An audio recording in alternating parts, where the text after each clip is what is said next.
Alright, here's the one everyone's been waiting to hear about. Ornstein and Smough.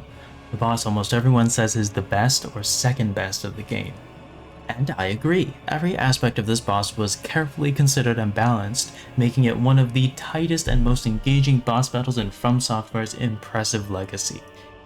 The gist of the fight is that you can target either Ornstein, who is small and faster, or Smough, who is larger and slower, but hits harder than Ornstein. To effectively target Smough, you need to use his own mass to body block Ornstein, and to target Ornstein you need to use the pillars in the room to stall Smough.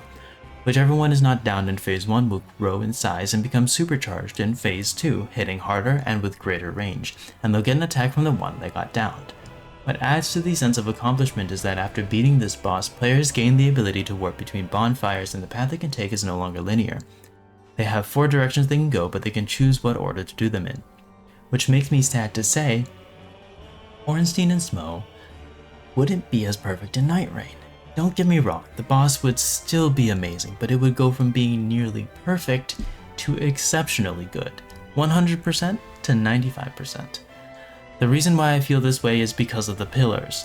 Those pillars add so much quality and depth to the original fight, and the only places I can see in Limville that they would fit best in would be areas without those oh so important pillars. Mainly, I could see them as a Night 2 boss or as a replacement for Estelle in the Nagoteo Shifting Earth event.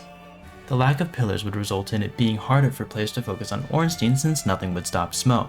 There would be some element of choice that would be lost in the switch to Nightreign, and while that wouldn't make the fight bad or unbeatable, it would definitely be removing one important part of the most prestigious boss from Dark Souls 1. I am open to the idea that I'm wrong. There is a chance that certain aspects of Nightreign's format could remedy the problems created by the removal of pillars. Perhaps being in a group of 3 would allow one person to distract either Ornstein or Smough, allowing the other 2 players to take out the other one. Another potential balancing factor is the surge sprint that all characters have. Surge sprinting would allow players to create distance from Smough, and since Ornstein is faster, could catch up to the player before Smough can, giving the player some ample time to target Ornstein while Smough is in the middle of chasing them. However, I can't really say that those aspects would for sure cover the lack of pillars in Nightreign. It's just hard to determine without being able to try it out myself.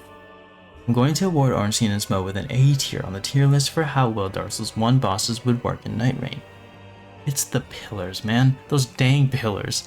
Nightreign might have enough going for it to make up for the lack of pillars, but I can't say for sure. If an update comes out that adds this boss to the game, and it proves itself to still be virtually flawless, I will happily accept the L with this tier list ranking.